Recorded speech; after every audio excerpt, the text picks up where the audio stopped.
मोहम्मद ईसा से, जिन्होंने video link पर हमें ज्वाइन किया है। अस्सलाम वालेकुम ईसा। वालेकुम सलाम। ईसा, कैसे देखते हैं आपने पाकिस्तान की ग्रीन शर्ट पहनकर पाकिस्तान के लिए फ़ुटबॉल खेली है? हालांकि पाकिस्तान की फ़ुटबॉल की अब रैंकिंग जो है बिल्कुल नीचे की तरफ जा रही है, 204 ममालिक में बहुत नीचे आ गया पाकिस्तान। लेकिन आप इस सिचुएशन को, जो सूरत हाल है, as a former Pakistan captain, football captain, किस निगाह से देखते हैं? थैंक यू मिर्ज़ा भाई, आप और आपकी एक्सप्रेस न्यूज़ की हमेशा की तरह गरीब फुटबॉलरों की आवाज़ बन के हमेशा प्रोग्राम करते हो। बहुत ही मजे है। तकरीबन 7 साल से पाकिस्तान फुटबॉल जिस हालत में है, और तकरीबन खासकर जो हमारे डोमेस्टिक लीग जो बिल्कुल बंद है और अभी तक 7 साल से नहीं हुआ है, और डिपार्टमेंट टीमें बंद हुई है। मुझे तो छोड़ो, जो हमारे यंगस्टर है, जो ग्रास रूट है, वो बहुत मजबूरी के शिकार है, क्योंकि उनके लिए अपॉर्चुनिटी खत्म हुआ है। और पाकिस्तान फुटबॉल फेडरेशन की जो एनसी की चेयरमैन साहब है, उसने सिर्फ फुटबॉल को नेशनल टीम तक महदूद किया है या एक फुटबॉल टूर्नामेंट तक महदूद किया है, तो लोग बहुत ज्यादा मायूस है और प्लेयर की माशी हालत भी बहुत खराब है। मेरे ख्याल से इस वजह से भी हम अभी कोशिश करें, जिस तरह आपने कहा था कि ईद के बाद हम एक प्रोटेस्ट अरेंज कर रहे हैं, तो जितने इंटरनेशनल हमारे लेजेंड प्लेयर्स है, और हम कोशिश करें कि स्टेक होल्डर के साथ भी रब्ता करें और उनको भी जो है इस प्रोग्राम में इन्वाइट करें। और हमारी कोशिश है कि इस्लामाबाद में एक पुरजोर प्रोटेस्ट करें, ताकि हम इंटरनेशनल मीडिया को भी बुलाएं, क्योंकि इसके जो पीछे जो है ना, इसकी जितने भी हालात खराब हुआ है, इसकी जिम्मेवार फीफा है, और एक सोचे समझे साजिश के तहत पाकिस्तान फुटबॉल को खराब कर रहा है। तकरीबन 4 साल से एक पूरा टेनोर पूरा हो गया एनसी की और का, और अभी तक ना इलेक्शन हो रहा है और ना पाकिस्तान की डोमेस्टिक की जो फुटबॉल है उसको बहाल किया हुआ है। सही। अच्छा, ये जो कह रहे हैं कि लड़के बाहर से बुलाते हैं, क्या पाकिस्तान के लड़कों की वो नहीं है? अभी आप देखें ना कि उर्दू से हम 7-0 हारे, तो आप समझते हैं कि टैलेंट आहिस्ता आहिस्ता ख़त्म हो जाएगा अगर यही सूरत हाल रही? नए लड़के नहीं आएंगे फिर?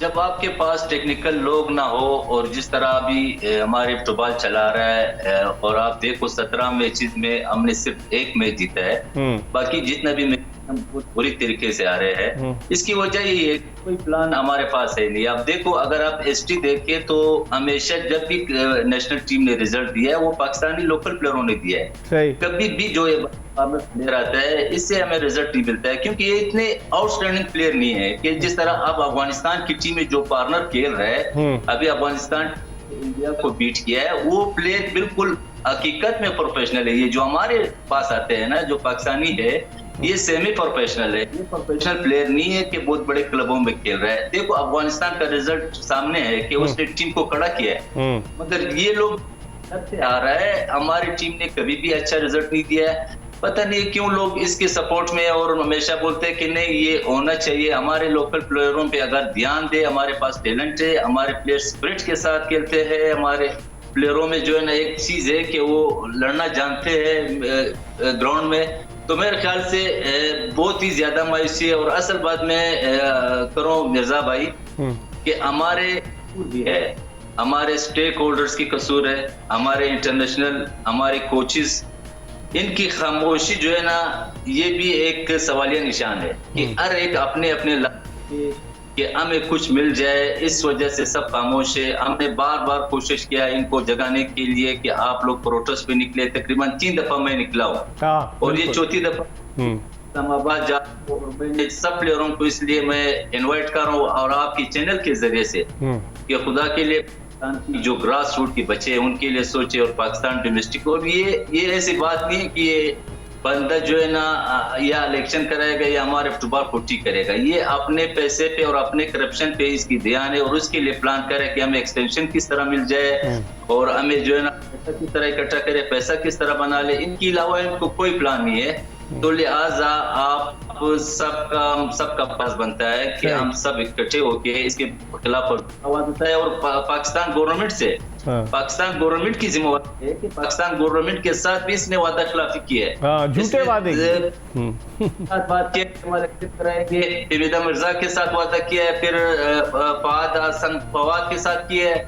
तो ये बंदा जो है ना एक नाइक शख्स है, और ये हमारे ऊपर मसला तो है, और इंशाल्लाह हम ईद के बाद एक पुरजोर प्रोटेस्ट के साथ आवाज उठाएंगे और इनके खिलाफ जो है एक लीगल टीम भी बनाएंगे कि ताकि इनके खिलाफ हम केसेस करें और एंटी करप्शन में आएंगे और हम इनको छोड़ेंगे नहीं इस तरह के ये पाकिस्तानी प्लेयरों का पैसा खाए और ऐसी करे। और पाकिस्तान के प्लेयर जो है ना माशी हालत इतने खराब हो गए कि प्लेयर जो है ना अब इंटरनेशनल अच्छे प्लेयर जो है ना बेचारे किसी के साथ जो है ना 15-20 हजार पे मजदूरी कर रहा है। तो ये हमने देख के इंशाल्लाह इसके बाद हमारा एक अच्छा प्रोग्राम है और हम सब दोस्तों को बोलते हैं कि अपने जो यंगस्टर है उनके लिए निकले। ठीक है, फिर आप हमारे साथ क्या कहेंगे? उमैद वसीम ने बड़ी अच्छी बात की, इन्होंने कहा कि तमाम स्टेक होल्डर्स को साथ लेकर एक बड़ा प्रोटेस्ट होना चाहिए। और जिस तरह आप थोड़ी देर पहले मुझे कह रहे थे कि ईद के बाद हमने सबसे रब्ता किया है, इंटरनेशनल फुटबॉलर्स, स्टेक होल्डर्स सारे, तो आप समझते हैं कि जो उमैद बात कर रहे हैं अगर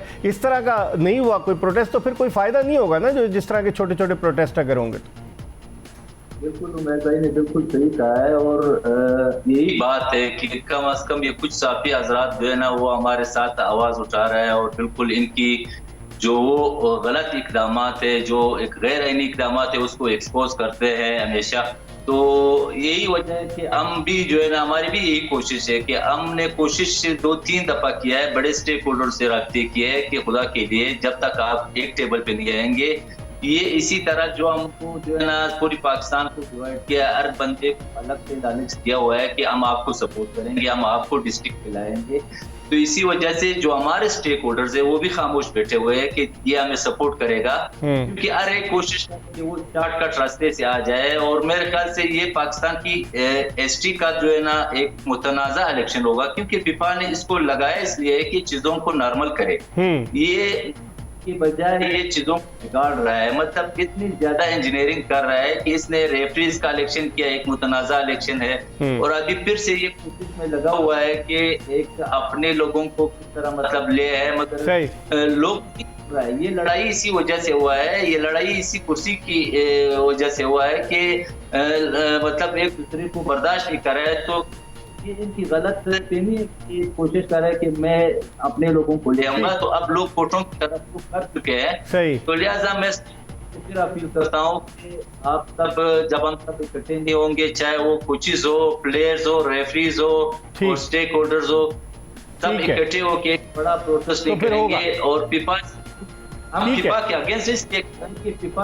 के खिलाफ होगा। उन्होंने गुफ्तगू सुनी उमैद की कि एनसी में भी इख्तिलाफात हो रहे हैं, कुछ लोग चाह रहे हैं इलेक्शन हो, कुछ लोग चाह रहे हैं नहीं हो। और जिस तरह उमैद वसीम कह रहे थे कि मखदूम फैसल सालेह हयात के ज़माने में भी जब इलेक्शन हुए थे तो कुछ इरेगुलरिटीज़ हुई थी, लेकिन इस मरतबा तो इंतहा को पहुँच गई और कोई आवाज़ नहीं बुलंद कर रहा। इसकी क्या वजह समझते हैं ईसा? बिल्कुल जिस तरह उमैद भाई ने कहा था कि मतलब यही वजह है कि हम बार बार बोल रहे हैं कि इलेक्शन ये कराते नहीं है, ये कस्तन ये चीजें कर रहे हैं कि ताकि लोग कोर्ट्स में जाए ना, कि फिर हमें एक बहाना मिल जाए कि फिफा को कि हम तो इलेक्शन करा रहा है, ये लोग देखो कोर्टों में चला गया। क्योंकि ये चीजें इस तरह मुतनाज़ा कर रहा है ना, जिस तरह नए क्लब्स को अभी वोट राइट्स दे रहे हैं जो इनकी फिफा के मैंडेट में है नहीं। मतलब यही तो हम बोल रहे हैं कि फिफा इन चीजों को क्यों जो है ना नोट नहीं कर रहा है, इसलिए नोटिस क्यों नहीं ले रहा है कि ये फिफा के मैंडेट के अगेंस्ट जा रहा है। तो लिहाजा इसलिए मैं बोल रहा हूँ कि जब तक ये हम सब इकट्ठे नहीं होंगे और अपने मफाद से हटकर, ये देखो पाकिस्तान का बहुत बड़ा नुकसान है कि पाकिस्तान का फंड्स बंद है, तकरीबन सालाना 20 लाख $25 लाख पाकिस्तान आ रहा था और वो अभी बंद है।